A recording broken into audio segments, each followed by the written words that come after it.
திரு ஆனந்த் ஸ்ரீனிவாசன் அவர்களின் சாதாரண பங்கு அசாதாரண லாபம் தமிழ் வடிவம் இப்போது கிண்டிலில் கிடைக்கிறது. இந்த புத்தகம் புதிய முதலீட்டாளர்களுக்கு பங்குச்சந்தை பற்றிய ஒரு அறிமுகமாக இருக்கும். இந்த புத்தகத்தை நீங்கள் கிண்டிலில் வாங்க விரும்பினால் வீடியோவின் கீழே இருக்கும் லிங்கை கிளிக் செய்யுங்கள்.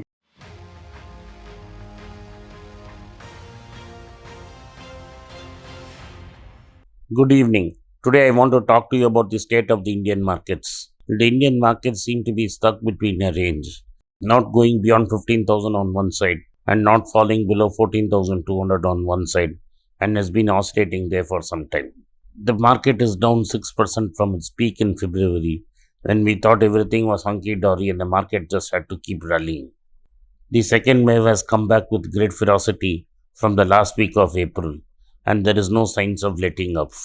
Even if the pandemic peaks in the coming week, by the time you see things settling down, could be till June. So April, May, June is definitely washout. And even now, scientists are warning that there could be a third wave after a lull of a month or two. The only solution for India is to vaccinate its people.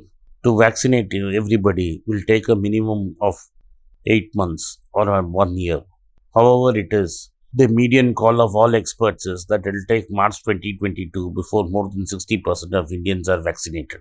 But by this time, it will take by March 2022 for the most of India to be vaccinated.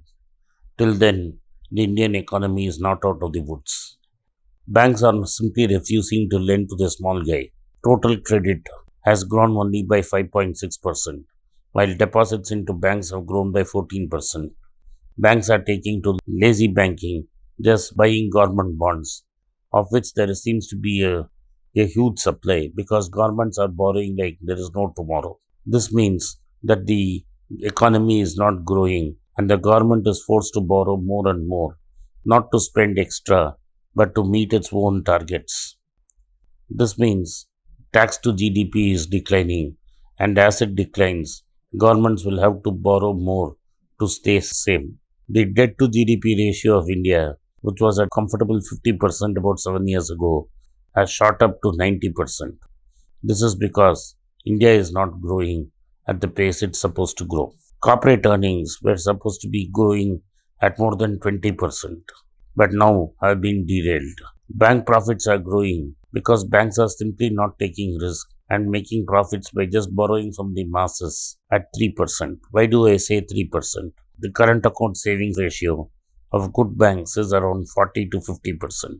This means even if they pay 5% on a deposit, the overall interest rates would be 3% to 4%. They are borrowing at 4% and lending to Government of India at 6% and making a neat profit of 2% without risk. They are simply not willing to take risks. Even new banks such as IDFC, which were offering higher interest rates on savings accounts, have cut their interest rates to 4.5. Banks were flush with funds and don't want any more funds. Whereas SME and SME borrowers are stuck for cash and are scrambling around looking for money everywhere as their cash flows have dried up.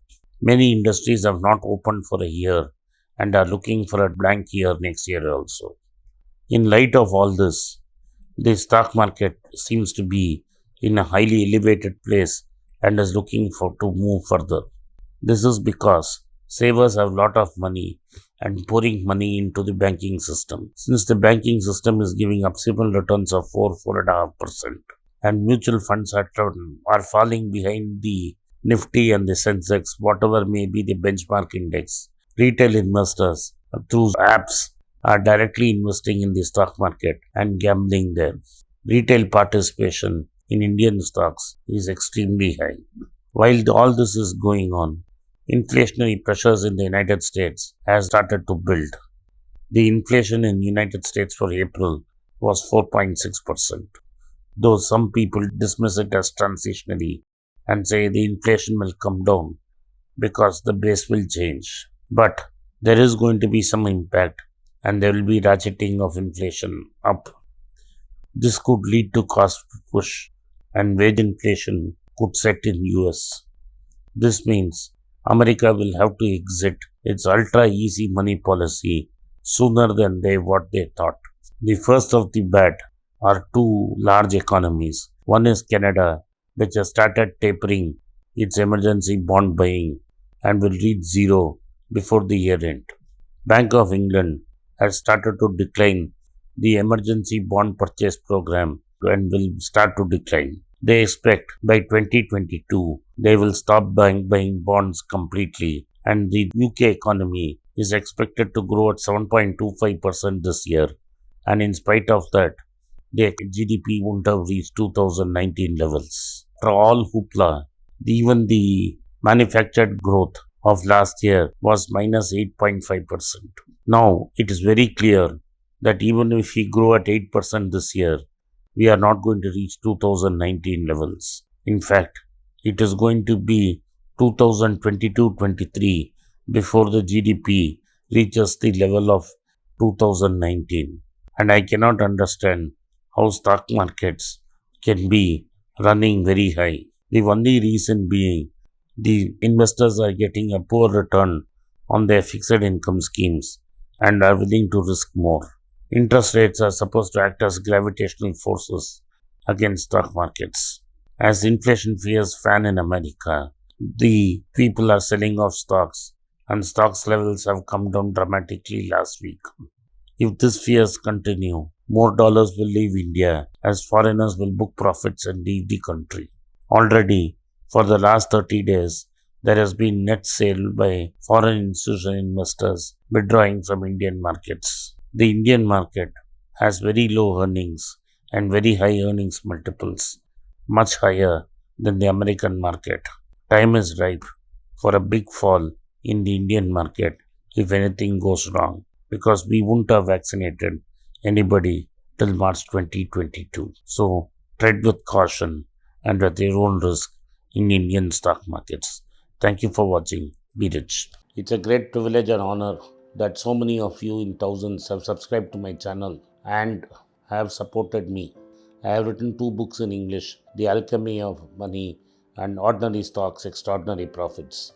These books are published by us and are ready. If you want to procure a copy, send us a message to the WhatsApp number given below and my team would respond to you. If you want an Amazon Kindle copy, you can click the link below. Finally, those who wish to consult with me can send a mail to berichenglish@gmail.com. Once again, I thank you for your support. If you like this video, press the subscribe button of my channel, hit the like button and turn on the bell notification.